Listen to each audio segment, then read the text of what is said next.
Assalamualaikum warahmatullahi wabarakatuh. Halo semuanya, kita berjumpa lagi dalam video pembelajaran kita kali ini. Kita akan membahas materi tentang induksi elektromagnetik.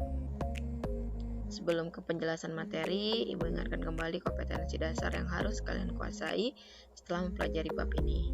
Nah, pada video sebelumnya kita sudah membahas induksi elektromagnetik, GGL induksi, serta induksi diri. Hari ini kita akan membahas aplikasi dari induksi elektromagnetik, yaitu pada generator dan transformator.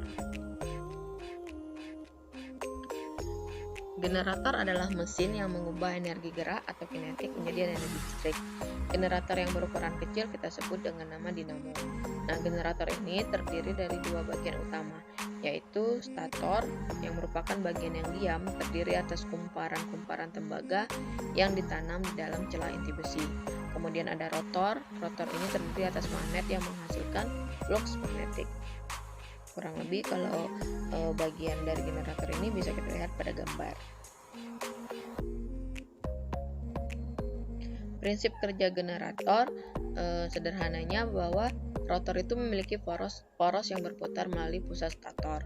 Jika rotor bergerak, maka flux magnet di sekitar kumparan dalam stator akan berubah secara periodik terhadap waktu. Flux magnet ini yang menimbulkan GGL induksi bolak-balik. Nah, generator sendiri dikelompokkan menjadi dua, yaitu generator AC dan generator DC. Prinsip kerja untuk generator AC. Kumparan yang diletakkan dalam medan magnet diputar sehingga mengalami perubahan jumlah garis gaya magnet. Akibatnya terjadi GGL induksi yang mampu menghasilkan arus listrik. Arus listrik yang menghasilkan berupa arus bolak-balik karena setiap karbon mendapat polaritas GGL induksi yang berubah-ubah, yaitu kutub positif dan negatifnya secara bergantian. Untuk menyalurkan arus listrik yang diperoleh, kedua ujung kumparan dipasangi cincin yang terpisah dan ditempel pada sikat karbon yang dihubungkan dengan kabel penyalur. Nah, besarnya GGL induksi yang terjadi kita tuliskan dengan persamaan GGL sama dengan N kali B kali A kali omega kali sin omega T. Apabila GGL-nya bernilai maksimum, maka itu akan terjadi ketika sin omega T-nya bernilai 1, sehingga GGL maksimumnya adalah N kali B kali A kali omega, di mana omega merupakan kecepatan sudut. Berikut contoh soalnya agar lebih mudah dipahami.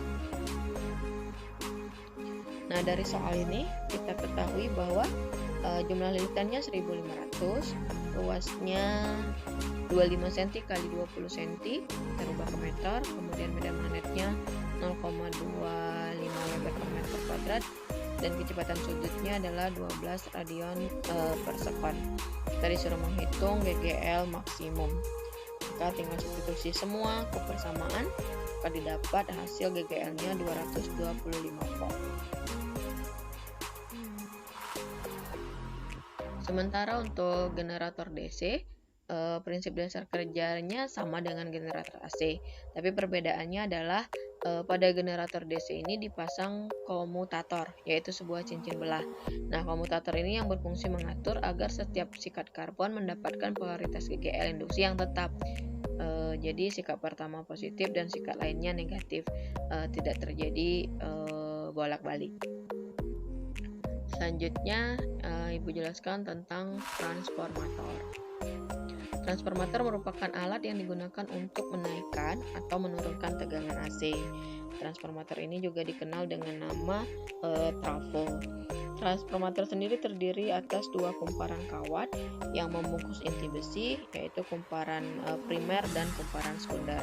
Nah, primer ini berfungsi sebagai masukan, kemudian sekunder ini akan berfungsi sebagai keluaran atau outputnya. Transformator dibagi menjadi dua, yaitu transformator step up dan transformator step down. Jadi di sini bisa kita lihat kalau untuk step up itu fungsinya menaikkan tegangan. Nah, ciri-cirinya jumlah lilitan sekunder itu selalu lebih banyak daripada jumlah lilitan primer. Sementara untuk trafo step down itu kebalikannya. Jadi dia berfungsi untuk menurunkan tegangan, Sementara jumlah lilitan sekunder itu akan lebih sedikit daripada jumlah lilitan primernya. Prinsip kerja dari trafo, jadi yang pertama kumparan primer itu dihubungkan dengan tegangan masukan atau yang kita sebut dengan input, yaitu berupa arus bolak-balik di mana besar dan arahnya selalu berubah-ubah. Akibat arus yang berubah-ubah ini, pada inti besi terjadi perubahan jumlah garis gaya magnetik secara terus-menerus. Akibatnya, pada kumparan sekunder terjadi GGL induksi sebagai keluaran atau output dari transformatornya. Nah, adapun persamaan pada transformator yang pertama, bahwa perbandingan antara tegangan primer atau VP dan tegangan sekunder atau VS pada trafo ini akan sama dengan perbandingan antara jumlah lilitan primer atau NP dan lilitan sekunder atau NS. Secara matematis bisa kita tulis VV per VS akan sama dengan NP per NS. Selanjutnya, jika pada trafo tidak ada energi listrik yang berubah atau menjadi energi lain, berarti ini trafonya adalah trafo ideal.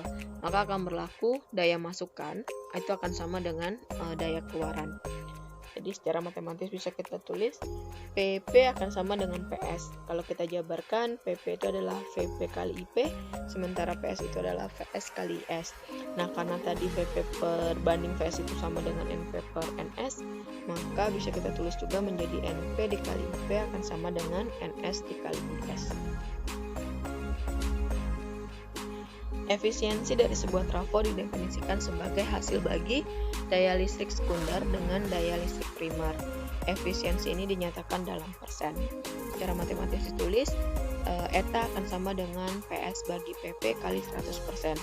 Kalau kita jabarkan PS dan PP-nya, jadi bisa juga ditulis seperti ini atau seperti ini.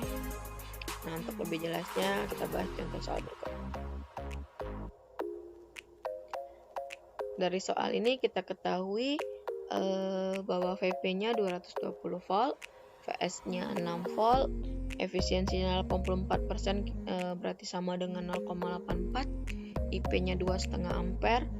Kita disuruh menentukan berapa IS, PS, dan P yang hilang. Nah, untuk menentukan IS kita gunakan persamaan efisiensi, maka didapat IS-nya 77 ampere.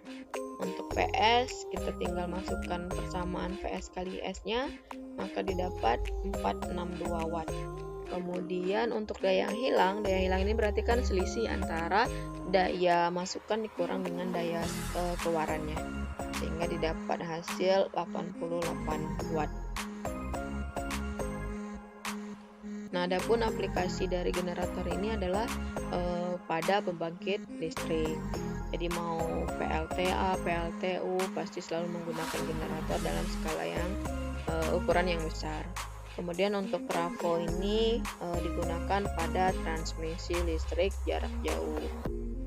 Nah, demikian penjelasan Ibu pada video pembelajaran kali ini. Semoga yang Ibu sampaikan bermanfaat bagi kalian. Terima kasih. Wassalamualaikum warahmatullahi wabarakatuh.